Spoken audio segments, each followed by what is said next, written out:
ഈശോ മിശിഹായ്ക്ക് സ്തുതിയായിരിക്കട്ടെ. സ്നേഹമുള്ളവരെ, നമ്മുടെ നാവ് കൊണ്ട് ചെയ്യുന്ന ഒരു പാപമാണ് പരദൂഷണം പറയുക, ഏഷണി പറയുക. എന്താണ് പരദൂഷണം, ഏഷണി?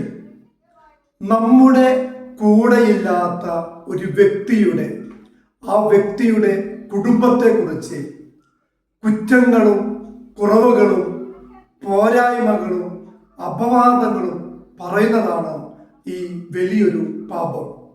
ഈ പരദൂഷണത്തിനെതിരെ, ഏഷണി പറയുന്ന ശീലത്തിനെതിരെ കർത്താവിൻ്റെ വചനം എന്താണ് പറയുന്നത്?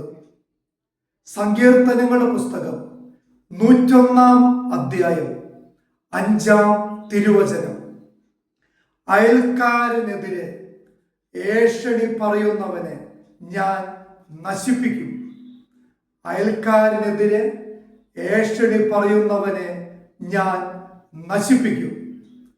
പ്രഭാഷകന്റെ പുസ്തകം 28-ാം അധ്യായം 13-ാം തിരുവചനം: പരദൂഷകനും ഏഷണിക്കാരനും ശപിക്കപ്പെട്ടവർ, സമാധാനത്തിൽ കഴിഞ്ഞിരുന്ന അനേകരെ അവർ നശിപ്പിച്ചിട്ടുണ്ട്.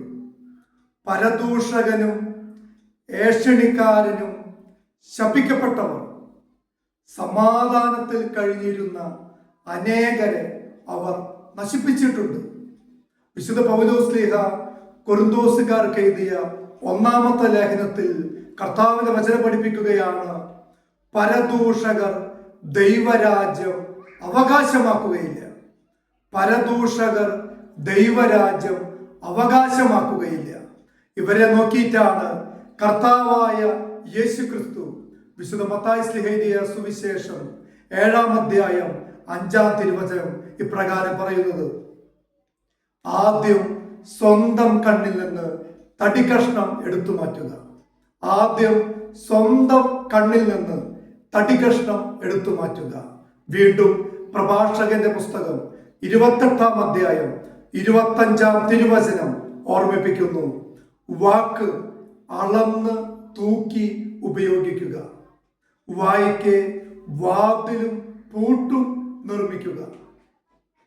വാക്ക് അളന്ന് തൂക്കി ഉപയോഗിക്കുക. വായ്ക്ക് വാതിലും പൂട്ടും നിർമ്മിക്കുക. ദൈവം അനുഗ്രഹിക്കട്ടെ. ആമേൻ.